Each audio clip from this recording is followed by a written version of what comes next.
The air inside Los Angeles International Airport was full of movement. People walked in all directions, rushing to catch flights, dragging suitcases behind them, balancing coffee cups and checking their tickets. The airport was always busy, filled with people coming and going, excited for their trips or hurrying to get home. Among the travelers was a man who had been through airports many times before, Sylvester Stallone. He wasn't dressed like a movie star, just in dark jeans, a fitted jacket, and a pair of aviator sunglasses resting low on his nose. He liked keeping things simple. He had taken many flights in his life, but something about this one felt different. As he moved through the crowd, no one really noticed him. People were too focused on their own travels to recognize the famous actor. He didn't mind.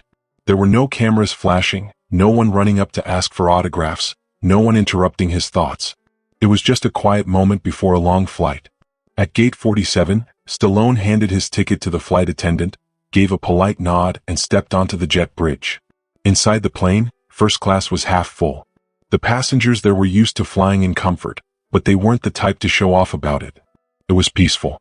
Stallone found his seat, 2A, and settled in, stretching out before takeoff. He glanced around as more passengers boarded. That's when he saw him. An old man, maybe in his late 70s, was slowly making his way down the narrow aisle. He moved carefully, gripping the overhead compartments for support as he walked. His hands shook slightly and every step looked like it took effort. He carried an old, worn-out duffel bag over his shoulder. The canvas was frayed at the edges, the straps barely holding together. His cap sat firmly on his head, an emblem stitched across the front. Vietnam War veteran. A flight attendant noticed him too. She stepped forward with a kind smile. "Sir, can I help you?" The old man waved her off. "I got it, sweetheart," he said.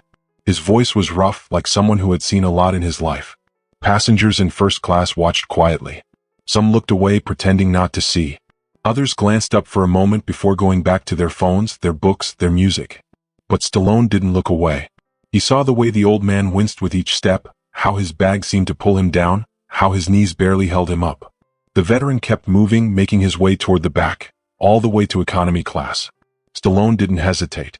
He unbuckled his seatbelt, stood up, and caught the flight attendant's attention. "Let him take my seat." The old man stopped. The air in first class changed. Conversations quieted. The sound of fingers tapping on phone screens paused. Newspapers rustled as people turned to see what was happening. The veteran turned to look at Stallone. His bushy gray eyebrows pulled together in surprise. "Sir," Stallone said, his voice steady, "you take this one."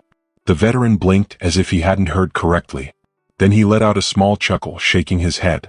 "Son, I've been in tougher spots than economy. I'll be fine where I am." Stallone took a step closer and lowered his voice. "You serve this country. This is the least I can do."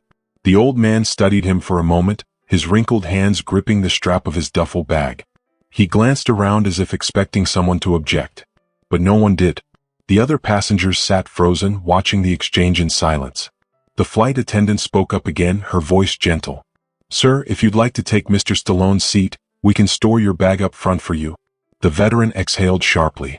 His pride battled his exhaustion. He wanted to refuse. But he could feel it, the pain in his legs, the stiffness in his back that never fully went away. He looked at Stallone again, then at the plush first-class seat. "You sure about this?" the old man asked. Stallone smiled. "I insist." Slowly, carefully, the veteran set his bag down and eased into the seat. As he settled in, his shoulders relaxed as if he hadn't realized just how tired he was. A ripple of applause swept through the cabin. Some passengers clapped politely. Others clapped louder. The flight attendant smiled warmly, adjusting the veteran's seatbelt with care. The old man glanced up at Stallone, his voice softer now. "Thank you." Stallone nodded. They shook hands, firm, steady. No more words were needed. Just as Stallone turned to walk toward the back of the plane, something unexpected happened. A man sitting a few rows behind suddenly stood up. His face was pale. His eyes locked onto the veteran as if he had just seen a ghost. He gripped the seat in front of him, his knuckles turning white. His breath caught in his throat. His lips parted like he wanted to speak, but no words came out. The veteran noticed. He frowned slightly. "You all right, son?" Silence stretched between them. Then the man swallowed hard and took a small step forward. "My father?" he said, his voice unsteady. "He was in your unit?" The veteran's face changed. His expression became unreadable. He tilted his head slightly. "Who's your father?" The man took another step. He had to work around the lump in his throat before he could speak. Daniel Harrington. The veteran's eyes widened just for a second. But Stallone saw it. Recognition, pain, something deep and buried. The old man's mouth opened, but no words came at first. He gripped the armrest as if he needed something to steady himself. John Matthews, the veteran murmured. His voice had dropped so low it was barely a whisper. I'll be damned. The younger man's face tightened. His breathing was shaky. I never met him, he admitted, his voice thick with emotion. He died before I was born. His throat tightened as he spoke. I've spent my whole life trying to find someone who knew him. The veteran sat very still. Then, slowly, he did something no one expected. He reached into his old duffel bag. His fingers searched through the worn fabric. After a few moments, he pulled something out, a folded, faded photograph. The edges were curling from age. He turned it over, stared at it for a moment, then held it out. The younger man hesitated before taking it. His fingers trembled. When he looked down, his breath caught in his throat. It was a picture of his father. Young, in uniform, standing next to a group of other soldiers. And beside him, a younger version of the veteran himself. The man's chest rose and fell sharply. His hands pressed against the old photo as if afraid it might disappear. I've carried that for over 50 years, the veteran said, his voice hoarse. John gave it to me before our last mission together. The younger man closed his eyes for a moment. His shoulders shook. The plane was silent. Passengers, flight attendants, even the pilots in the cockpit, all listening. Stallone watched, his jaw tightening. He had given up his seat to help a tired old soldier. But he had no idea that he had set the stage for something even bigger. And it wasn't over yet. The man stared at the photograph, his breathing uneven. For the first time, he wasn't looking at an old military file or a newspaper clipping. This was real. His father. Young. Alive. Standing next to the man sitting before him. He blinked quickly, swallowed hard, and looked up. What was he like, Joseph? The old soldier, Joseph, sat quietly on the airplane, his rough fingers tapping gently on his knee. His eyes stared out the window, but he wasn't really looking at anything. His mind was far away, thinking of something else, somewhere else, far from the noise of the plane. John, he said, breaking the silence. His voice was quiet, a soft chuckle escaping him. The name was full of memories. John, that fearless idiot. The people around him, the passengers who had been tense and quiet until now, seemed to let out a soft breath. It was like a tiny moment of tension had lifted. The plane was still, but there was a shift in the air. Joseph shook his head slowly, his eyes not focusing on anything in the cabin, as if looking at something far away. He began to speak again, his voice low and filled with emotion. You know, the worst part of war isn't the bombs or the bullets or even the fear. No, it's that moment before the fight when everything goes silent. When everything is still. That's when you know something is coming. You just don't know what it is yet. He paused, looking down at his hands. It's the quiet that gets to you. The man sitting next to him listened carefully. He held onto the seat in front of him, gripping it tightly as if to steady himself. His eyes were locked on Joseph, listening to every word the old man said. We were together for almost a year, Joseph continued, his voice a little rough now. John and I. He was the kind of guy who made you believe you could make it home. Even when you knew deep down that you might not. He was like a rock. He didn't let fear show, not once. He didn't talk about it. He never let it show, but I knew he felt it. The man next to him swallowed hard. He wanted to ask something, but the words got stuck in his throat. Joseph could see this, and he gave him a soft look, understanding that the man was trying to find the right words. How did he? The man started to ask, but he couldn't finish his question. Joseph looked away for a moment. His fingers began to rub the faded photo in his hands. His voice softened as he spoke again, almost a whisper. It was outside Plaku, Joseph began. His mind went back to that day. We were caught in an ambush. The supply route got cut off. We were sitting ducks. There were snipers, landmines, the whole nightmare. And then boom, a blast hit me. It knocked me right off my feet. I couldn't move. I was dead weight. John saw me go down. Joseph took a deep breath, remembering the pain of the blast. And John, your father, didn't hesitate. He didn't run. He pulled me out of there. The man sitting next to Joseph gasped. His fingers trembled and he clutched the photo of his father tightly. Joseph went on, his voice shaking as he spoke. John dragged me to safety. But before I could even catch my breath, I heard another round go off. I turned and there he was already down. Just like that. One moment he was there and the next, Joseph's voice cracked and he cleared his throat quickly, trying to steady himself. The man next to him closed his eyes, his body stiffening as he fought to hold back his tears. Joseph's voice got even softer. I owed him my life, and all I got to say before he was gone was, "Hold on, John." But he didn't hold on. There was a long silence on the plane after that. Nobody moved. Nobody spoke. It was like the entire cabin was holding its breath. The man sitting next to Joseph squeezed his eyes shut, his whole body shaking with the weight of what Joseph had just said. Joseph looked down at the photo again. Your dad never talked about being scared. But he talked about you. He told me about his wife, how you were on the way. He told me he was going to be a father.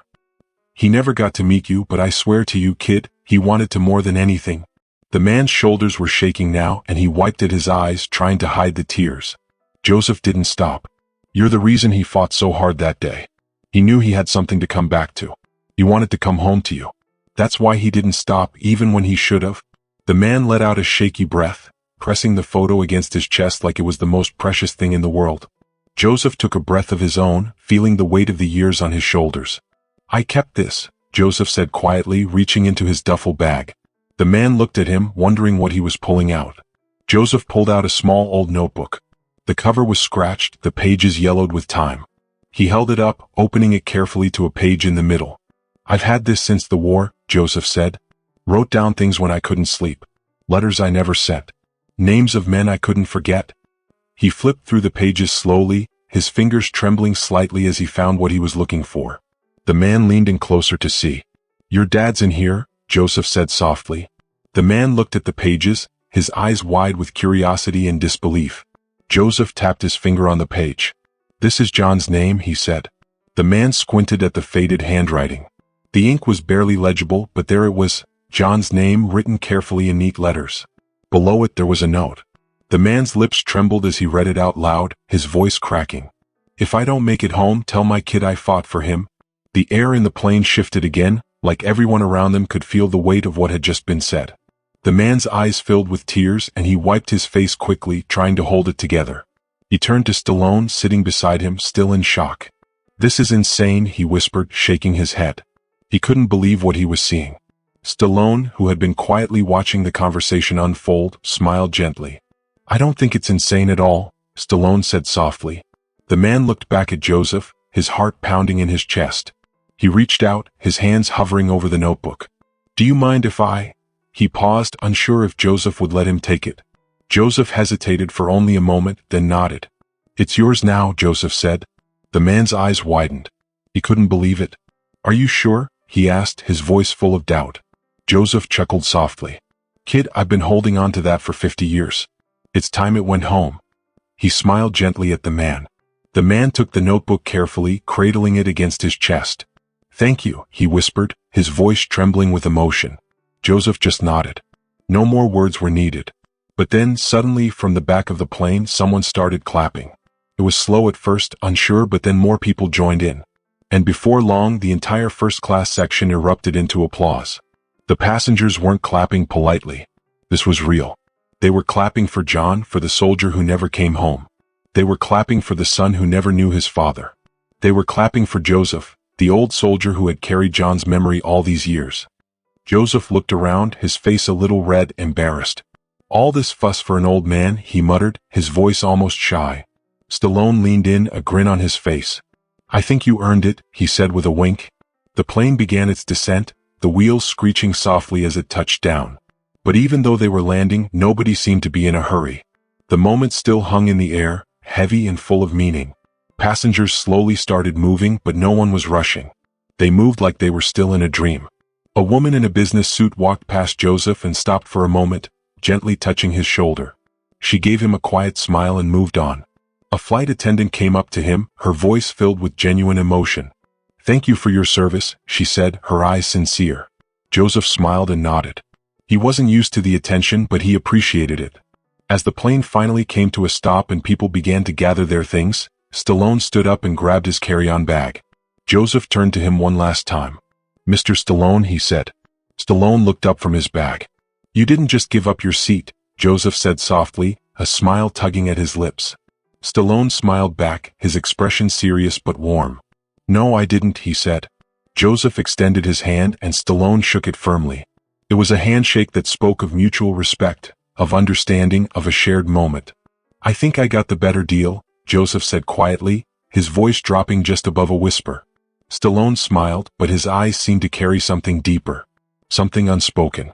As Joseph and the man, the son of his fallen friend, walked toward the terminal together, Stallone watched them go.